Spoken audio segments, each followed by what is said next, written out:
Our weekly finance meeting of the Board of Commissioners, on April 20th, 2022, 1:30.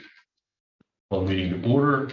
Again, open with opportunity for public comment. Do we have anyone from the public here or virtually? Nobody's on. Okay. On to item 3, then we have the minutes in hand of our meeting of April 13. We need action on those. Move to approve the minutes of April 13, 2022. A second. It's moved and seconded. All in favor, indicate by saying aye. Aye. Motion carries. Okay, that moves us right into the main segment of our agenda today, the topics of discussion, several. We'll open with the first one being the discussion regarding the PCC Grant Application. And who's going to be addressing that? Rebecca. Rebecca's online there. I'm on Okay. here. All right, Good why don't you go ahead? afternoon. The PCCD grant is a continuation of a grant we've had for about 20 years now that supports our IP programs. This is for a term beginning July 1, 2022 through June 30th of 2023. There was no change to the maximum award that Cumberland County was eligible for, which is again $315,000. This supports 2 adult probation officers, 2 restorative sanctions assistants, drug testing, and multiple levels of care for people that participate in intermediate punishment.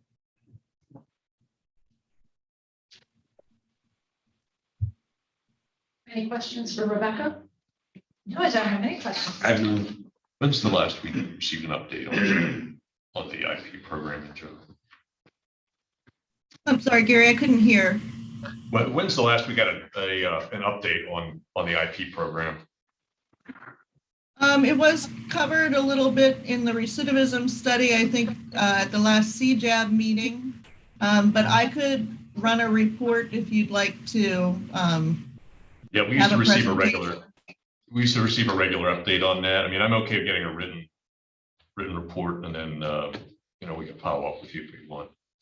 Okay, yeah, I know that adult probation must put everything into the PCCD RIP database.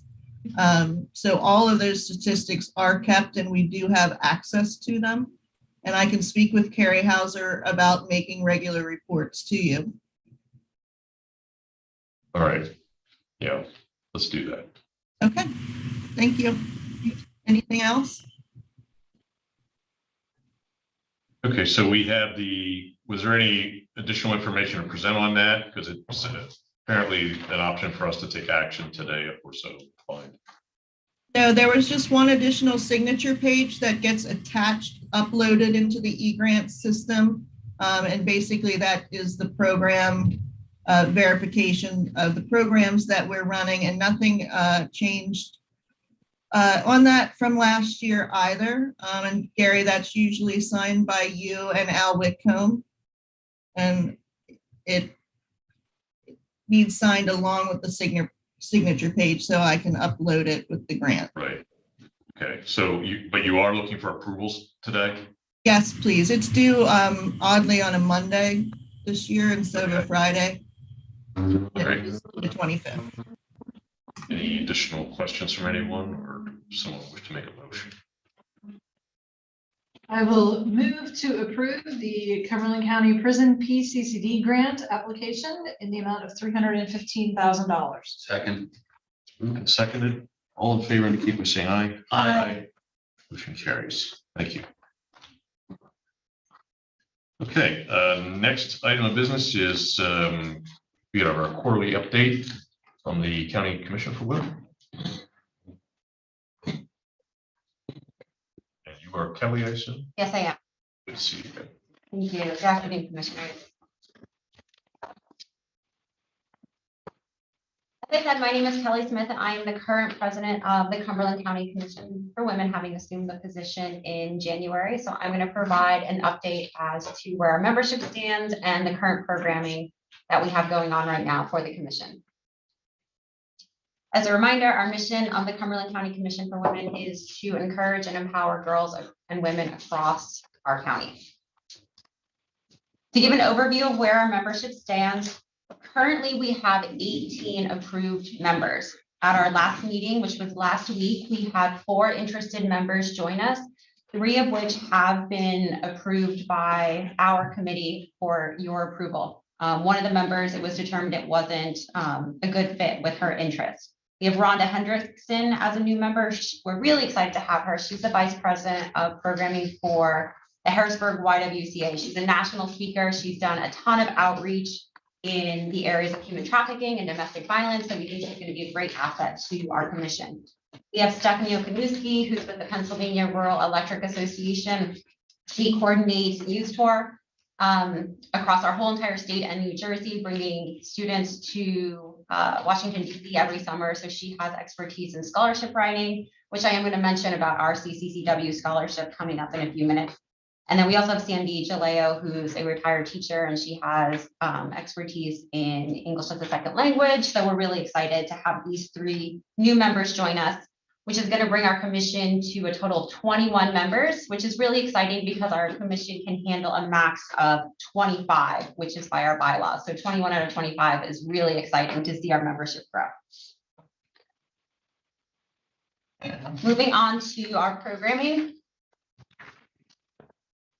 So I'm going to do a quick recap of the fall winter of 2021 because I don't know if we presented to you in January or February with any of our winter programming.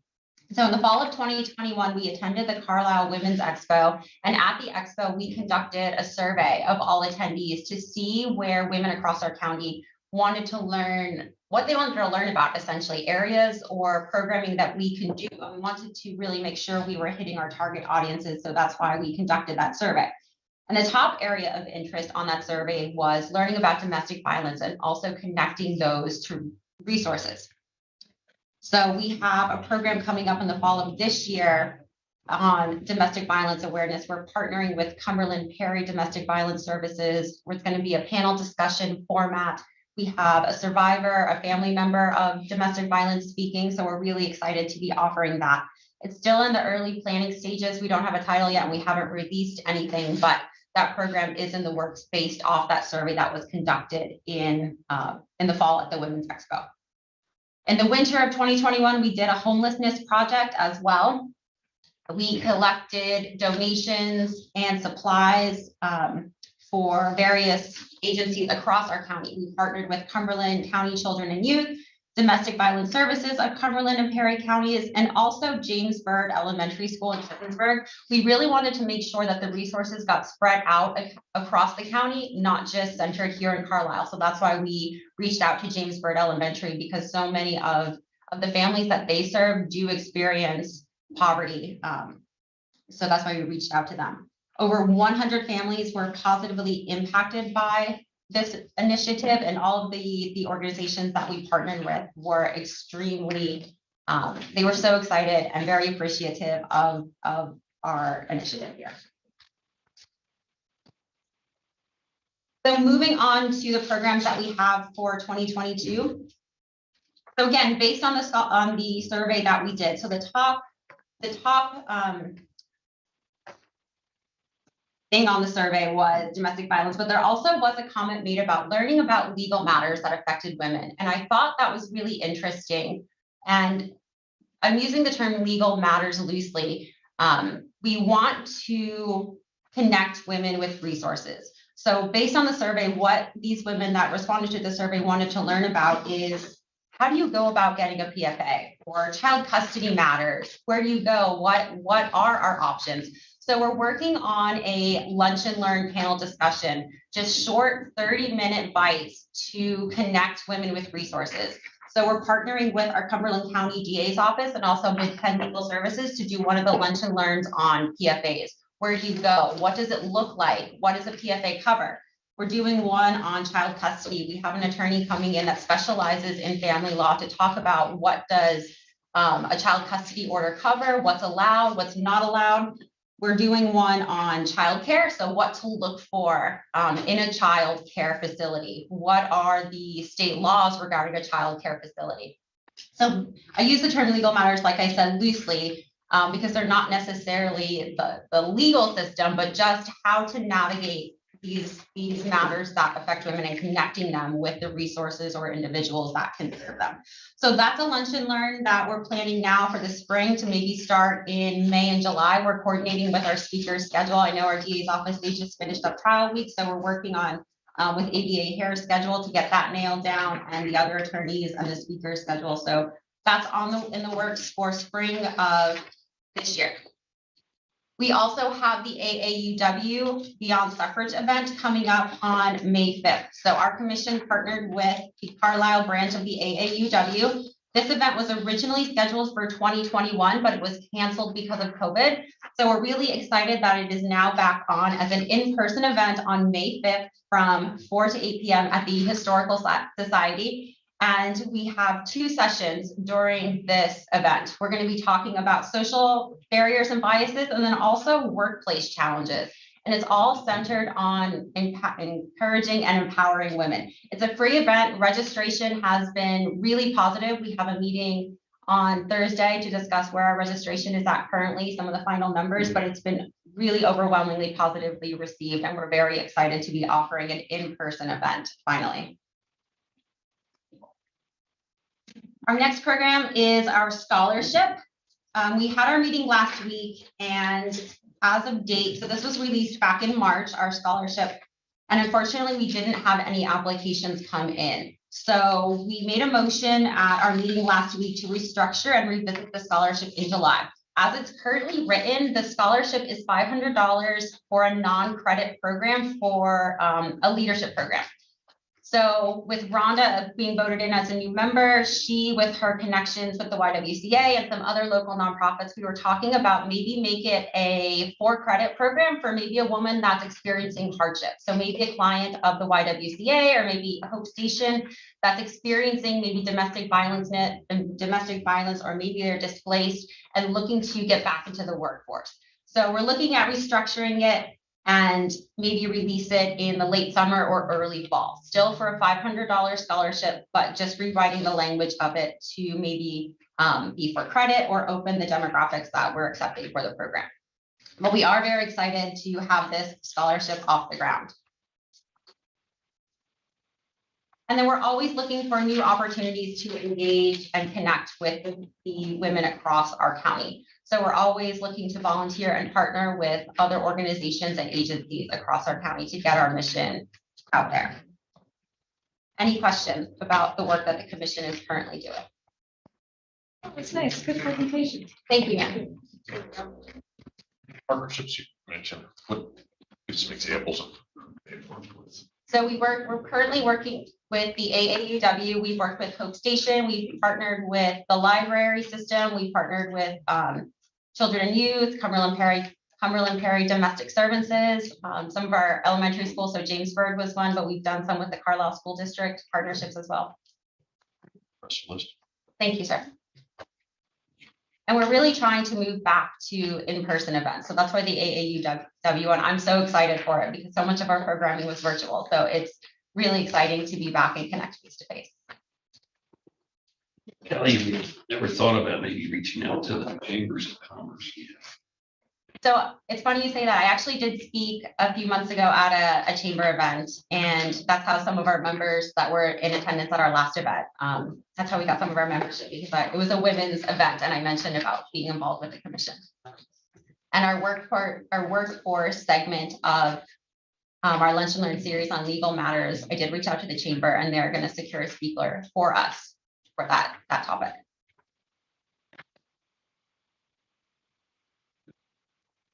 Thank you very much. Thank you. No, appreciate you being here. Thank you, sir.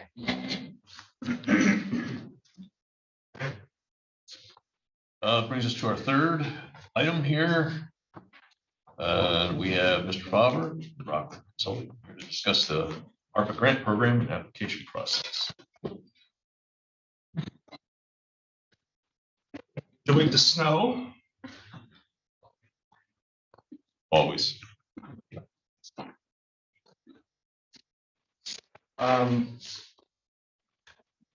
Could have gotten like 4 documents. The first one is meant to be a summary of the other documents. The other documents provide a little more detail But thinking about the program, and there's 3 different sort of areas under a single grant application. The application still working on, but it's based upon the CARES application, following the same process that the CARES application used. Just adding, cleaning that up to make it work for ARP. I'm also going to add some additional questions to get some more detail. Break out the detail a little better so that so it's a little easier for people to provide an explanation of the project. I don't want tons and tons of material, but I'm going to provide a template, for example, for cost estimates for capital projects and a template for an operating project. So we get things in a consistent manner. It gives us the ability to be able to compare projects. In terms of the areas that we're proposing, they're geared around the goals that we had put forward and had approved. The first one being around mental and physical health. And there's if you just look at the programmatic outline, it's got the same list of eligible uses or eligible project types as what's in the guideline document that supports it. And I don't, unless you want me to read them, I don't have to read them, but it's geared around a lot of the areas that we've talked about and heard priority, both from you all, also came from priorities out of the survey, and then from the staff at the county, and then also some of the input that we received from interested parties that have written letters and provided ideas on projects that they'd like to potentially be able to apply for, or thought about those kinds of projects to in terms of eligibility. And then there's a catch-all, which is other projects that may help to accomplish the objectives outlined under the fund outline. So we laid out a series of ideas, but also put a catch-all in there in case somebody has a project that wouldn't necessarily fit really well under one of those bullets, but would help to accomplish the overall objectives. We set a minimum and maximum grant amount with minimum of $50,000, maximum of $2 million.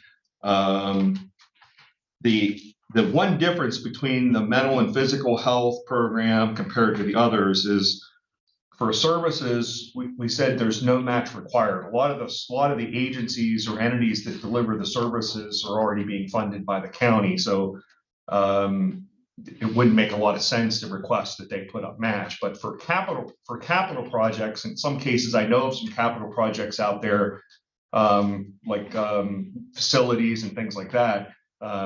We suggested that they have a 50% match. 50% match doesn't mean local funds or private funds. It's local, state, federal, other funds that they control. That's how we're defining match. So it's other than ARP funds. So raises a question, if I could. Sure. Just now, so the range 50,000 to 2 million. That's quite a range. Yeah. And we've got 3 major categories.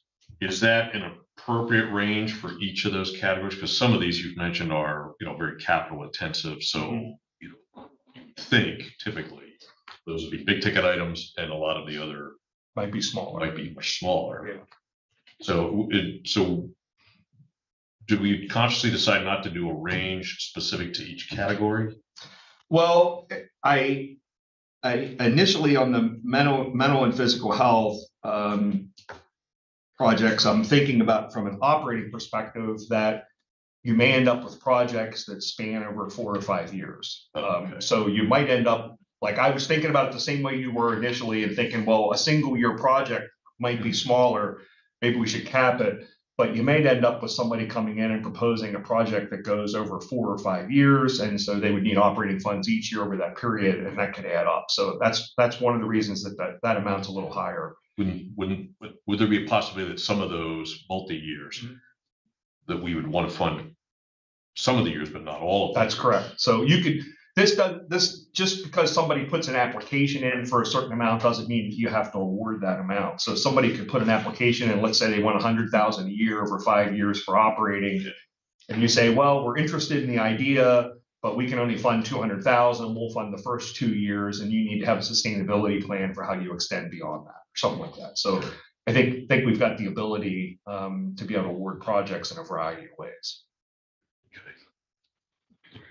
I'm a big advocate for flexibility. Yep. You know, we're still at kind of a very wide open. It is wide. Space. So there's some point at which we need to start winnowing. Yeah, I agree. And, you know, I was thinking that it probably is better to keep the application process more open and get the applications in. And then once we review the applications and review the projects that are in them, if there could be, like, somebody could apply for a multi-phased or a multi-component project, and you might say components A and C we don't like, but component B we really want to fund. And so then you can look at that and say, hey, we'd like to be part of B. As long as B is not dependent upon A and C, then it would be up to them to decide, yep, we're going to advance B or not. So yeah, I imagine we could run into situations where B might be we may be legally restricted out of that, right, or any number of other things. Right, that can happen as well. The infrastructure area, we focused on new affordable housing, public transportation, construction of new or maintenance of park, trail, and recreation facilities. We included broadband infrastructure in here, although we didn't really emphasize that, and that really wasn't an emphasis under the goals and objectives, but it was an allowable, one of the 7 categories that was allowable under ARP. So I thought it would be good to open that up and see what kind of applications. Maybe you would end up getting an application in that would score potentially well, or that you'd want to look at and say, hey, this is important, we want to consider it. So I hated to exclude an application initially until we get a chance to review it. So do we anticipate there be further guidelines later to start that process of winnowing? Yeah, so I think some of that is potentially in selection criteria, and then some of it's going to come in the application format itself. So the questions that we ask and the detail they need to provide back will give us more guidance. Okay. Yeah. Toby. Yes. And, municipalities will be getting ARP money as well. Mm-hmm. Just as an example, Upper Allen. Yeah. Could they use their ARP as a match for our? Okay. Yeah, I mean, we didn't restrict that in the guidelines. Yeah, So. It's federal funds they control is how I looked at it. Yeah. I mean, it's obviously up to you if you want to restrict what you want to approve, but I mean, that's how I think it would make sense, is if they control funds, then that's ability to provide match. I'll be honest with you, I'm a little concerned about the 50% match, just pretty much across the board, with the exception of the mental and physical health services. I think maybe in some instances 50% is appropriate, but in others, you're going to have organizations here who really have no money or very little money. And I think that's going to shy them away from applying. Can I prove that? No, but it's just the feeling I have that maybe you could drop it. Okay. And I don't know. It could be higher for maybe a certain dollar amount. I don't know how that will work out, but I was actually wondering if that could be subjective based upon the application.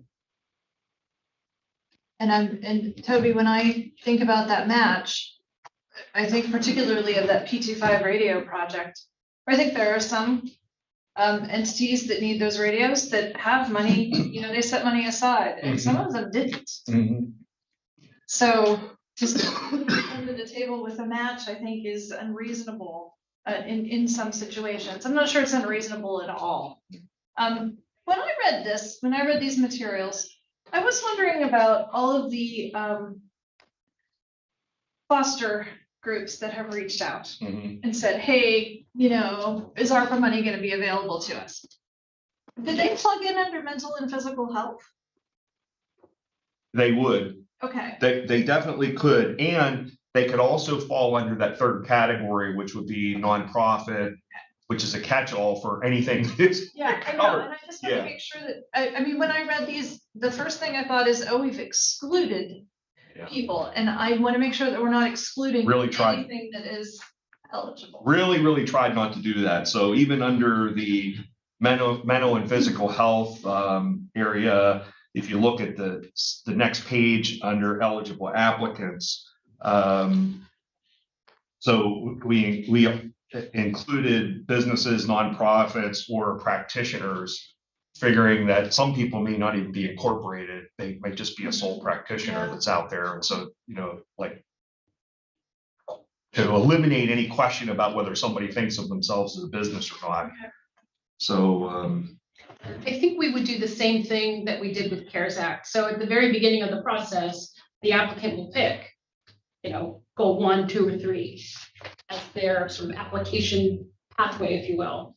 And if we feel like somebody missed the mark, we'll certainly work with them and then get them into the correct path, onto the correct path. We did that with CARES. If some individuals picked business, but they were really a nonprofit, and we just were able to move people over so that we were evaluating them appropriately and effectively. So I'm thinking about the local match issue. One way we could handle that, and I did this when I was at the state where I could legally do it, and there wasn't a legislative match requirement, was provide an opportunity for somebody to submit a waiver request as part of their application to get a waiver on the match. So we could create a form around the waiver request for the match. We could still retain the match at 50%. That way there's a guideline there.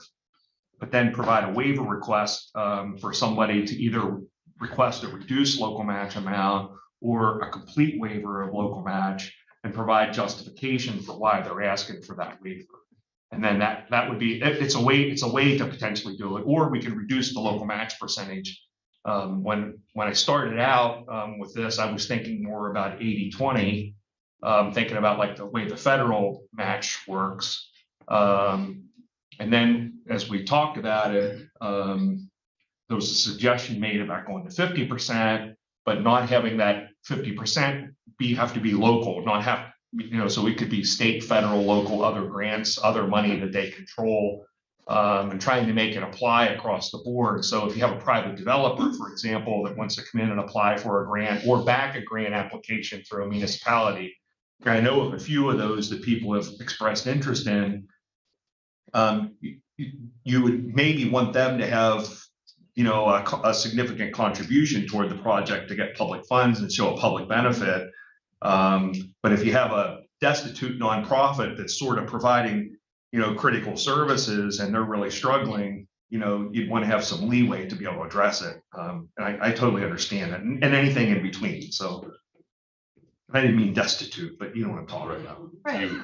Your description, though, in itself raises a number of questions, because you mentioned about providing critical services. Yes. Who determines which services are critical? Because there's going to be enormous competition. Yeah. And are we sounding out organizations to determine other funding pools available to them? Is that part of the process? I hadn't thought necessarily about using this process to do that, other than, again, that's one of the. Let me ask it this way. Yeah. Refresh my memory on these applications. So the evaluation is going to be done of the applications by whom? We proposed that there be a committee appointed by you. Okay. All right. Right. And they kind of take first cut at it. Yes.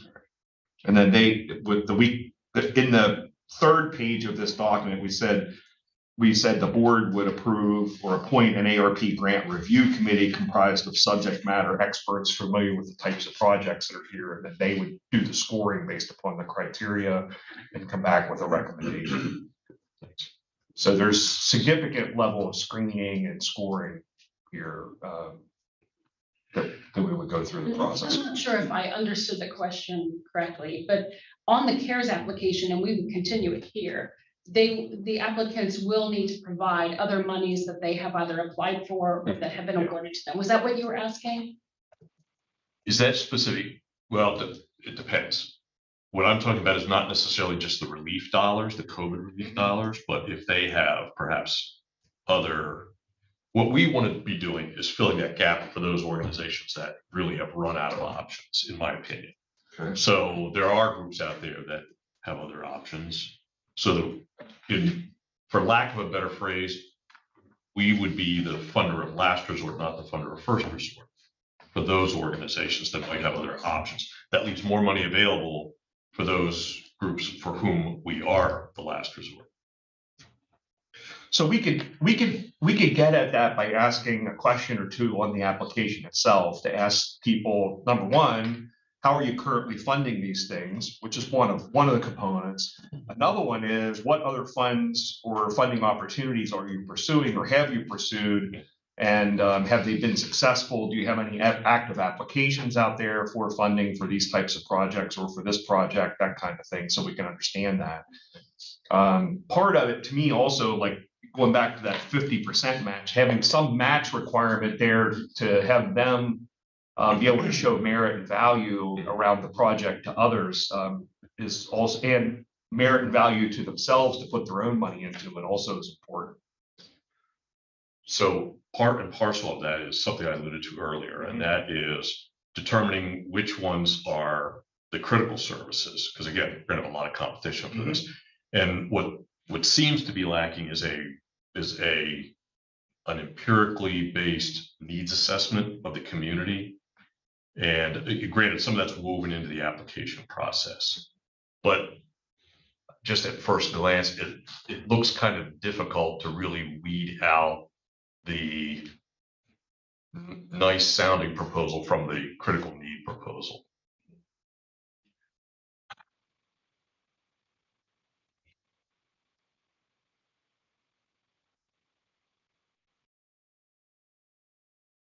Yeah. Anything I would say on that is we tried to give some thought to the evaluation criteria relative to and how we would use those evaluation criteria to select projects or potentially put scores to projects to be able to recommend projects back. You know, a critical element to there's several of them, but one of the critical elements that's here was readiness and being able to complete a project. And you know, people put lipstick on pigs all the time. So they will say, we've got this, they pull a project out of the air because there's a funding opportunity out there. They write up a description like they've got everything ready and they really have nothing ready and no ability to deliver a project. So conversely, you have some that are very experienced in writing grants and presentations, and you have others who may have real need that aren't nearly sophisticated in that area. Right, but hopefully some of the others that have real need that may not be very sophisticated have a track record that they can show of being able to deliver projects or delivering results for the community, which is also one of the questions or areas that we'll be asking about in the application is please provide, for lack of a better way to describe it, more or less a resume of your organization and your ability to deliver this type of project and your experience of working in that type of project area, which I think will give us an indication of their ability to deliver on the back end. Sounds good. I've worked with a lot of work, and I've seen a lot of those applications. And when I worked at PennDOT, and sometimes I would get those applications and I would have to fund them. Like there wasn't a choice; I had to fund them. And I knew probably there was no way they could deliver. And most of the time, there was no way they could deliver. We could provide a lot of help, but in some cases, we may have organizations that have track record of being able to deliver.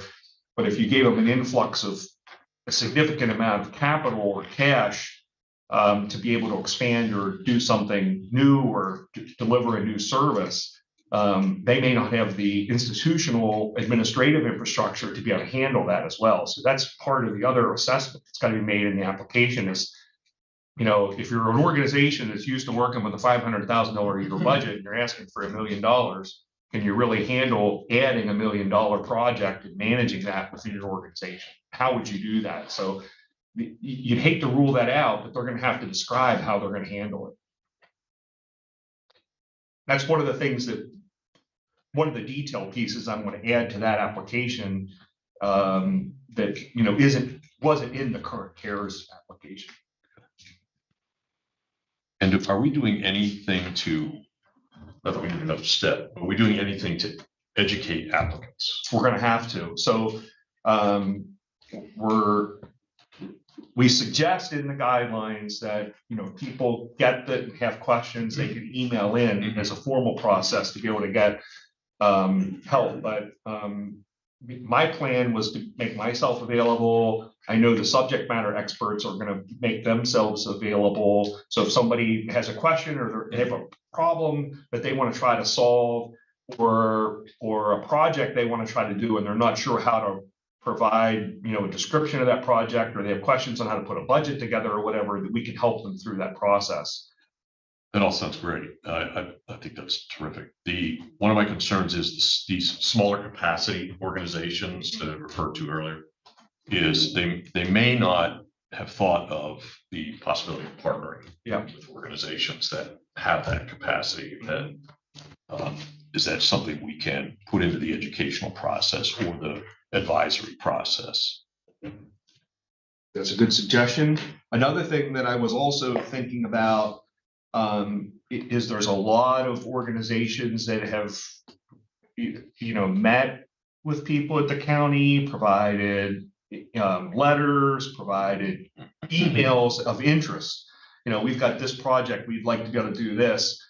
So the other thing that I think we'll be able to do for every one of those projects, when we get the grant opened up, be able to communicate back with every one of those organizations and point them to which program we think is going to be the best fit for their project based upon their description, to help give them a little bit of guidance on, where to go. And I'm thinking that we're going to end up with a single application with a single set of questions around, what we're collecting. And as part of that application, there'll be a drop down where they'll be able to select which one of these programs they want to apply under. So which category does it fit under? That'll be one of the first steps. This last page, this page of heading is really good. I mean, it sums up everything for me. And I'm going to suggest we lower that 50% match with the ability to get it lower or waived. Yeah. But I think 50% right off the top is going to push some people away. I will suggest maybe we make it 30. 30%. Okay. My colleagues are okay with that. Yeah, it's a guideline as well. I think it has to be very clear that there's an option, that it could be waived or it could be lower. Lowered or waived. Yeah. But Okay. in some instances, and probably many instances, I think a match is appropriate. But certainly some of it isn't. So why don't I'll make the adjustment on here to make that 50% 30%. And we'll add a question or a section in the application that will provide an opportunity if they want to request a waiver or relief from that 30%, that they can describe their situation that would cause that to be there. Well, their explanation has to be more than just, we didn't try. Right. Well, that and I could see somebody providing that may not ask questions along the way, say, well, we can't come up with 30% for this project, but we're delivering all this other service out here that connects with that project, that they could, connect together and become their match, but they may not think about it that way. So there might be things like that.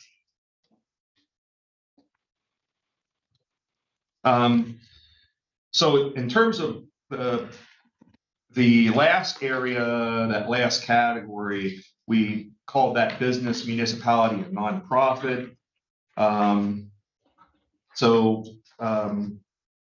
I know there's been a lot of money put out for businesses, but we have heard, I think the public identified it in the survey, and we've heard through other input that there's still some interest or some need in the business area.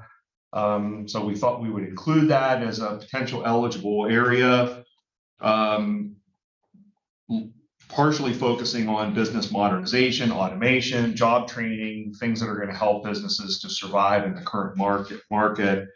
Emergency radio areas specifically called out here. Nonprofit services to residents and businesses.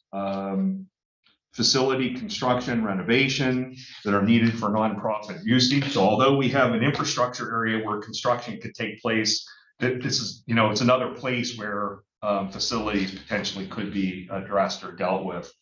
And then municipal projects that are needed to support COVID-19 recovery. So it could be something else that's out there. So, and then if we look at the schedule, so in terms of eligibility, businesses and nonprofits located in or operating in the county is what we proposed there. And I wanted to call that out as well. So as long as you're comfortable with it, it doesn't have to be a business that's based in the county, but they have to, it has to be benefiting, county people or activities in the county that the funding's going toward. So they would demonstrate a substantial impact. And are we prepared to describe to them what type of documentation that requires? Because as you know, there's been a lot of headlines recently about the some relief funds being diverted inappropriately. Yeah.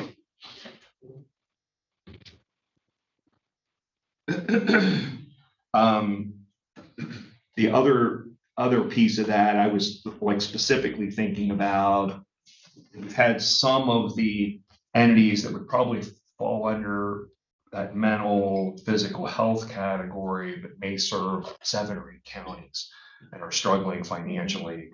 And they have presented a budget or a budget gap that's probably across all 7 or 8 counties. So if they requested, let's say, $1 million from Cumberland County, but that's their budget gap across 7 or 8 counties, you'd want to know, okay, well, what's the budget gap in Cumberland County relative to that? Just because you've hired additional people to meet the need and now you've got a budget hole doesn't mean that Cumberland County should fund that entire budget hole. What's the piece that's related to Cumberland County? So they'll either have to be able to show through cost allocation or direct services, the piece that's related to Cumberland County investment. In terms of schedule, if generally with the changes that were proposed to make here, you're good with this overview and the guidelines, then what we do is I'll finish this application and get that ready, and we'd be able to be in a position to open up the application sometime here in the first couple of weeks of May. So you'll be able to see the application before it's released, obviously. I think the schedule is incredibly ambitious. Okay. And it particularly through the application evaluation process. I think that is just incredibly ambitious. When we say review and approval 713 through 810, I just wonder if the reevaluation process will be finished. Okay. We put together a more ambitious schedule because we can always push out, but we can't bring back. So we did put that it could shift slightly. So here's, and that's fine. Here's what I appreciate what you're saying. Once we put these dates out publicly, then the public goes, this is it. Right. Yeah. And so I think we have to be cautious about the way that we proceed. People are waiting for this now. And once the schedule is out, I think we will be held to the schedule. How many CARES Act applications did we receive? I don't remember. I don't remember the number. But I think this will be at least the same, if not more. Yeah. Right? I mean, and maybe significantly more. And how long did that review take? 2-3 weeks. Yeah, it wasn't long. Okay. Wasn't long. Okay. So practice now. So, the other thing that, in terms of the process, is we do have a grant agreement that we've already gotten approved. And the information coming from this electronic application is gonna go into a database, and then we'll be able to merge the database with the grant agreement. So we Okay. won't have to, we'll be able to develop grant agreements faster than what we've done in the past with the university stuff, because the university stuff, we didn't have an agreement in place. Well, yeah, you two are the professionals. I really think that that's a very ambitious timeframe. It's really going to depend upon scheduling of time for the staff at the county, Okay. because they're the ones that are going to have to, be part of the review. So part of it is if we lay out this 2-3 week review period, and if we cause people to block time out in their schedules now to have that time available to do those reviews, I think we'll be okay. Okay. I really do. Okay. And please refresh what you said about this. The grant awards start at 50,000. What if I need less than that? Can I still apply? I would say that you can, but you could end up with a whole bunch of people that want to apply for 5,000 or 8,000, and it's going to be a lot of work and a lot of cost associated with that to do grants. So we sort of set a minimum threshold of 50,000 to try to. I wonder if we're going to get tripped up with that. Maybe. I thought about that too. Yeah. Or, are people going to be like, I only need 25, Right, right? I can't justify 50. And then they're left out. right. Well, what we did with CARES is that we then had a round two, and we created that smaller program. And if we see a bunch of applicants, Okay. we could certainly. I just come want to make back. sure that we're, that we're thinking about it, Mhm. and if we see that happening, that we're ready to pivot a little bit. And we did think about this in terms of although it doesn't show up in here, think about it in terms of a 2-phase application process. So we get this initial round of applications, probably going to be oversubscribed for the total amount of money you have available. You'll probably then have to say 2/3 of the projects we don't want to fund. We only want to fund 1/3 of the third that's left, or whatever it is, and then there's going to be money left over that you can do for the second phase. If I can, one more piece that isn't described in here that I just want to talk about briefly, and that's the county-based projects. So there's a whole slew of county-based projects that are really largely around facilities. So it's, HVAC repairs, and it's nothing sexy. It's nuts and bolts, core repairs, things in the buildings. It's a new entrance for the courtroom at the prison. There's a series of those kinds of things. It's fixing, issues in the Marion building. I think there was a couple of IT related things to improve online access and ability to work outside of the office and get better access to data. And if I remember correctly, that total number that we had was estimated roughly at $7 million, but I don't know how good the estimates are, because it was from meetings and people pulled numbers, and I don't know if they had a good basis for the numbers or if they were pulled out of the air. And the facility numbers, I really don't know if they're accurate in today's market because of the cost of materials and labor and things like that. But while the applications are out, while we're collecting applications or receiving applications, I want to spend time with the county staff and try to prioritize that set of projects and have a set of projects to come back to you on those as well. I was not anticipating the county staff needing to apply for projects as part of this application in the way that like CARES was done. I was thinking that we could have a set of county-based projects that would be recommended to you to approve at the same time. Are they going to have a 50% match? Right. You'll provide it. Yeah. I'll tell you that I'm glad we dropped that match number, because when we gave out that first round to our colleges and universities, we didn't require a match. Mhm. That sticks out like a sore thumb. Yeah, I agree.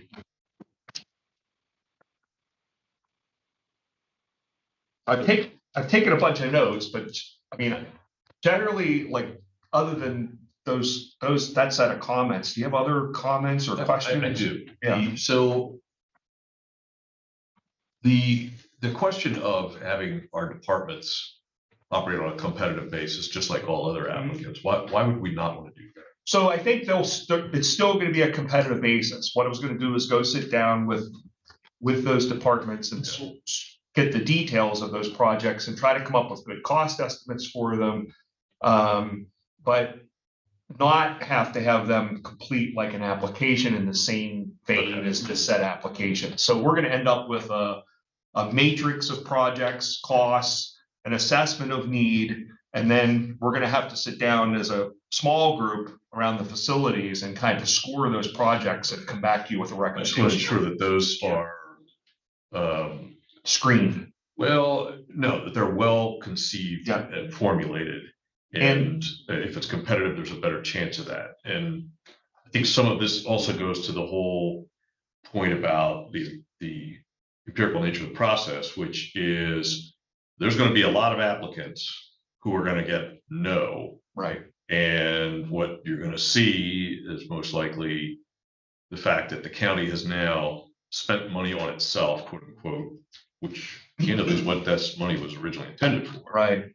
But there's going to be a need to justify that. Yep. So that, to me, the rigor of the process helps make that very defensible. And we're going to need to be able to show, the benefit to that. So like, I'm thinking of, Survey, remember the survey? oh yeah, absolutely. Had the least amount of interest in seeing the county. I know, but I'm thinking about like the utilitarian portion of there are things I was thinking about it like this, if there are things that the county is going to have to spend money and do anyway, versus nice to have things that the county may or may not choose to do, then those things that the county may want to do, but may or may not choose to do, may not be things you want to fund with ARP. They may be things to pursue other discretionary funds for outside of ARP. The things that are really critical, there's some facility issues here that really need to be taken care of. And if we can address those critical issues, I think it'll be good. And there's some things from a safety, spacing point of view, creating social distancing, that kind of thing that would also be good to consider. So I don't think there's going to be I don't think it's going to be a huge budget item, but I think it's some things some of the stuff you're going to be doing anyway, are probably going to be doing anyway, like deploying Office 365 licenses to employees, that kind of thing that, potentially could be paid for with ARP money for the next 3 or 4 years, as opposed to taking it out of the general fund. So there are choices you can make as well. Well, and again, that's where the needs assessment really comes in. Very useful to say nice to have or critical need. Right. I don't know if you watched the social media when that survey went out. I did. There was a comment, I remember it, it's almost as plain as day, about how those commissioners are gonna pick their pet projects at the county and leave people high and dry. Yeah. And that's what the survey, it didn't reveal it in such a cruel way, but it said the same thing, like, we just don't really care, we want this money going towards other things. Yeah. So I think we have to be very careful about what we do with that money in terms of the county projects. And I actually think that if it's a county project, it should go through the same application process. Okay. That's just one opinion. Okay. We did that for CARES Act monies, just because it was such a short period of time. I will tell you, it was very difficult to do.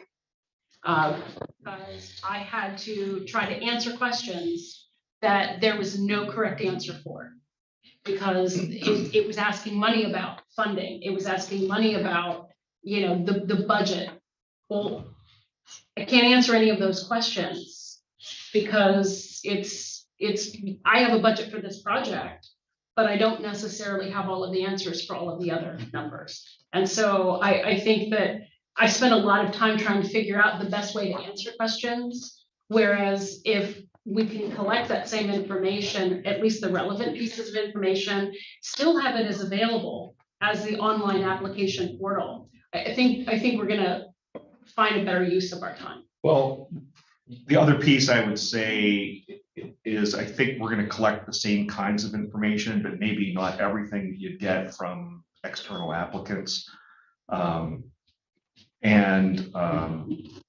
here's my follow-up to that question, because I remember when the CARES Act money came through and people challenged it. People were like, wait a minute, I didn't get any money, and I want to know why not, and I want to know why that entity got money. So and I don't remember if those were subject to right to know or not, but if someone came in here and wanted to look at them, let's say someone came in and said, I want to know why this was funded, okay, or not funded, but this county project was, will we have the backup to support it We will. in a real way? We will. And so Stacy, when you say, but I couldn't answer the questions, like, Because they didn't apply, right? They didn't apply to, those questions didn't apply to us. Because they were questions asking about, like what other grants had been applied for. so you Or, just don't put not applicable. right, but they were radio buttons, and so you had to pick one or the other, and it was just. And that like, was what our do we do? system. Yeah, it was the athlete, yeah. Okay. I think we can collect the same information. You'll get it in the same way. We have to be able to prove to the public that their money Yes. Definitely. was spent Yes. well and why it was spent. And ultimately, it has to be brought back to you for approval. So if you look at it and have questions, we're gonna have to go away and get the questions answered. Okay. So like and we're gonna put it through the same committee in terms of that same scoring committee that'll score overall projects will do the review of the county projects. It's not gonna be done independent around. It's a tall order. I mean, some of this is gonna be subjective, some of it's gonna be objective. So we just had this conversation 15 minutes ago, but the need to retain the flexibility so that presumably the committee and then the commissioners can exercise some discretionary power as well. So no answer is gonna be universally accepted by. So while we're on that subject, I'll say one other thing, and I've used the term ranking, but I am going to highly suggest that we end up with ratings for projects and not rankings for projects. Okay, and I'll just tell you why. Because there's only so much that you can do with numbers in terms of rating things, and you can end up with a project that ends up with a score of 96 and another project that ends up with a score of 95. And technically, if you're going to draw a line and you can afford to fund down to 96, you might do it. But there could be other factors that apply to that one that got 95 that says, let's make sure that project gets funded and cause a choice around 95 or 96. I've been stuck in those situations in the past and like to avoid doing a ranking of projects per se, but have ratings around those projects and then recommendations, high, medium, low, very high, high, medium, low for ratings on projects, and then come back with recommendations on how you think you'd want to fund the projects. Because some you might end up with a project with a medium rating, but this component of that project is really good, and you might want to fund just a component of the project somewhere. So Speaking as one of several people in here who's had responsibility for grading undergraduate and graduate students, what do you do about the person who got the 94 instead of the 95 and now wants to see if they can get some extra credit, or they're just going to badge you until you get the extra points? So what I'd tell you is that if you never put yourself in a situation to have to give somebody a 94 or a 95, and they're both getting a high rating, and then you've got to choose between them, then we have to write justification why we selected one over the other. We don't have to compare the two, but we have to say, here's why we funded this one, why we didn't fund this one. And I think we have also, like, as part of reviewing these projects, there's going to be a bunch of people that are going to be disappointed because they didn't get funded. And we're going to have to, as a committee, write justification why that project isn't funded, and be prepared to be able to meet with people or communicate why that project wasn't funded. We should do that. We should do that as a matter of practice and not the other way, because people are going to ask those questions, and you want to be able to communicate it. Absolutely. That's my opinion. I mean, Yeah. But just having met with all of you, you know, I'm fairly confident that's probably a shared sentiment. Yeah. Okay. Other questions? Concerns? I know it's tough. There's a lot here, but Really good. Pretty clear. yeah. My main thing was the match. Yeah. Sounds like we're going to address. Yeah, so like I made notes, so just to be clear, we're going to adjust the match to 30%. We're going to provide an opportunity in the questions on the application for somebody to be able to request or explain why they would request a waiver from that 30% and what their justification for it is. And some of the other things that I made notes on are making sure that we have questions in the application around, you know, is this really a critical service, to try to gather up, you know, separate the wheat from the chaff, things that are really important versus things that people are trying to make chaff look like wheat, if that makes sense. So I like that. That'd be the best way I'd explain it.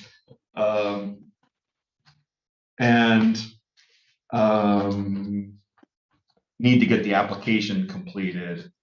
But if you're generally okay with this and the approach, then we'll finish working on the application and you'll be able to see the application and we can finalize the dates and be able to move ahead. Okay. You got some good input from all three. Yeah, thank you. So, like your answers to my questions, so.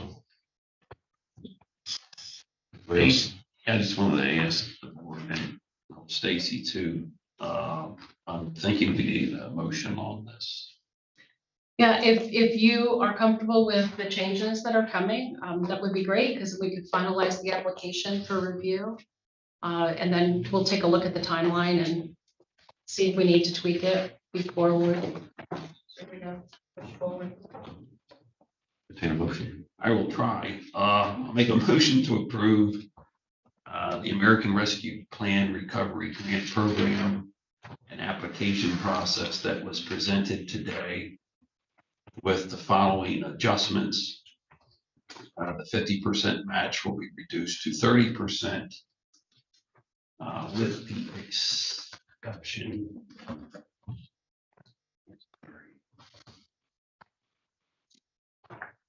With the exception of the mental and physical health services. There will also be added a waiver opportunity of the match, which could either lower or eliminate the match. And these changes would be subject to solicitor's approval. I hit everything.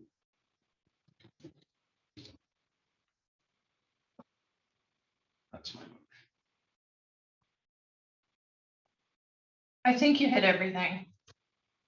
I'm gonna second that motion. Can I ask a Yeah. question, if I can? So I think you made an exception for mental and physical health on the 50% match, but Yeah. I'm assuming that you wanted to lower that 50% match on capital projects for mental and physical health to 30% as well.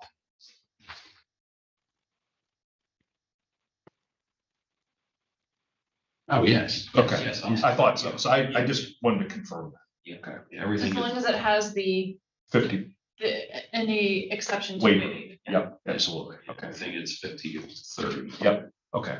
Except for the mental health services. Yep. Mental and physical health. Okay, then I second. Okay, so moved and seconded. Any additional questions?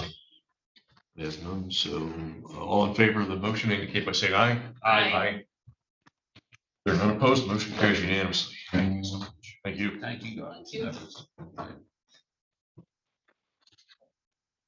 Okay. Toby, do you think it's legitimate to let people know that the application portal will most likely go live? Yeah. Between, okay, I was actually just gonna say to Stacy, do you want to, I can change these guidelines. Do you want to put the guidelines on your website now and then put it out through social media to give notifications, stuff's coming, so people are aware. Because I know there's people champing at the bit, Right. wondering what's going on, and it would be good to give them a little bit of pre-thought. Our subject matter experts are also the members of senior management, and I meet with them tomorrow. Yeah. So I can get their thoughts on the timeline and we'll also discuss Okay. Yeah. advertising. Media release. Yeah. One other thing, sorry, I know there isn't a list in front of you today for a review committee or a selection committee, but we need to get that list in front of you, get Okay. an approval list for who's going to be on that committee that's going to do the review. You're probably going to want to, I would think that you'll want to get that list approved before it goes live. And then all those people will, be careful in what they're telling people, so they're not showing quote unquote Yeah. favoritism to people as part of the process. That makes sense. I just have one last question. On the CARES component, did we ever extend the deadline for any phases of that? Other than the tier 2 revisit, extend deadlines? Do Not you- that I recall. Okay. I don't recall. So the one thing that we did put in that in the guidelines is that basically people would have until December of 2024 to spend funds. Mhm. That's optimistic. Technically, by the ARP, you have to have it committed, but by 2024, but you could actually spend the funds through into 2026. So you still have 2 years of leeway in there. Not that you want to give that in a grant agreement. The thought was put it in the grant agreement, lock them down for 2024, make them be aggressive, knowing that you have a little bit of leeway. If you had to extend something to allow the funds to be expended, you could. But if it looks like somebody's not going to expend the funds 6 months before the end of 2024 and they're not even started on it, before that 2024 date passes, you're going to want to have a choice to pull the plug on it and move the funds somewhere else, because after 2024 you can't commit it to something else from the way the guidelines are written today. I forgot to say that, but that's the reason for that time. Yeah. Okay. Any other questions? It is. There'll be more questions as things roll along. We're going to move along to item number 5, which is just other business. So any additional items to come before the commissioners. Okay. In that case, I'll entertain a motion for adjournment. Stand adjourned.